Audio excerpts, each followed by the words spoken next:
Because speaking of getting away with it, so you tweeted, now that Donald Trump has been held in contempt of court, this is in New York, will he grift, his MAGA base yet again,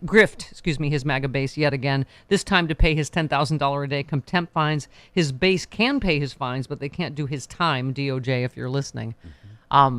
We're just looking for some measure of justice somewhere, aren't we? Yeah, and Steph, we could do an hour on the recent stories out of the New York case, because we got one story from CNN saying that I think today the grand jury expires because Alvin Bragg killed the criminal investigation into Donald Trump.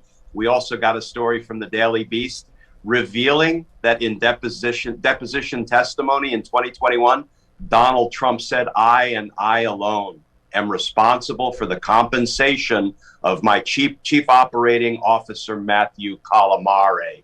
You can't make up a name like that, right? Matty the Squid. Daily Beast Akim and his friend, Vinny Prosciutto and Tony Minestrone, forget about it. But here's the thing: the Daily Beast article accurately said this is really going to help the grand jury investigation in Manhattan. But Alvin Bragg just killed it. So literally the missing piece is right there in sworn testimony of Donald Trump. And yet Alvin Bragg is not going to run with it in the criminal investigation. I'll tell you something. Governor Hochul either better reassign that case to somebody who will prosecute it, or she better remove Alvin Bragg from office, or the New Yorkers better vote a governor into office who will remove Alvin Bragg. And regardless of all of that, Steph, we need some investigative journalists to dig in to see who filled Alvin Bragg's campaign coffers. Yeah. Because we don't know if that's what motivated him to kill the investigation into Donald Trump, but somebody needs to find out. I mean, something stinks to high heaven, obviously. But here's, again, a small measure of justice stack. The breadth of Trump's pardon of Paul Manafort will be put to the test after the DOJ filed a lawsuit arguing the penalties beyond prison are not covered. Justice Department suing Manafort, former Trump campaign chair, for almost $3 million in penalties related to his alleged failure to file reports disclosing more than 20 bank accounts he controlled in foreign countries.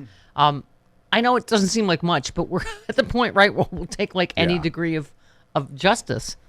Yeah, and I think that's a no-brainer, because a presidential pardon saying that, you can't be prosecuted or your conviction will be nullified, that has nothing to do with civil suits for money that you stole or failed to report. So that's a no-brainer that the pardon won't cover that. So I'm glad that DOJ is taking that step.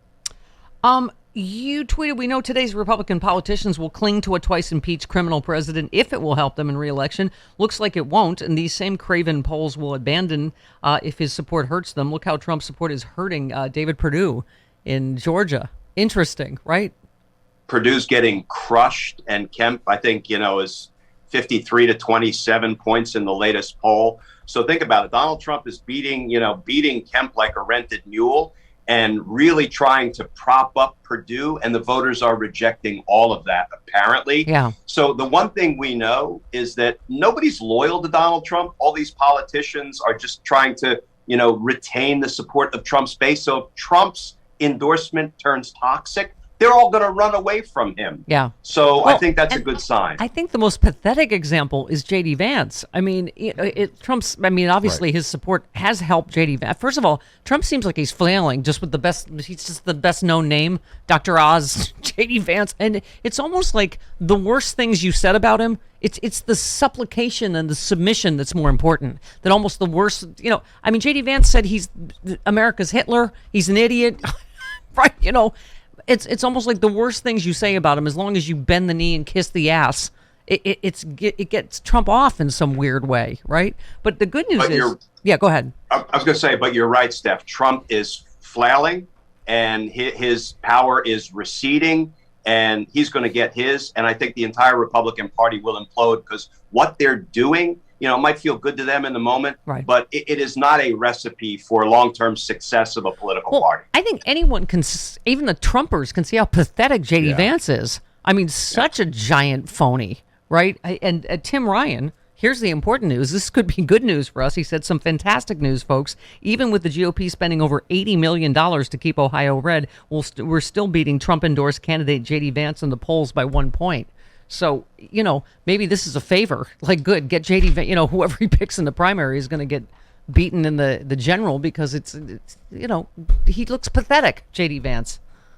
Yeah. Politically, I think things are beginning to look up. I know that's not necessarily the prevailing wisdom, but I actually think with the hearings that are going to kick off in June, and then hopefully some indictments that are going to start to roll out of the Department of Justice, I actually think that this thing is going to turn in a much better direction.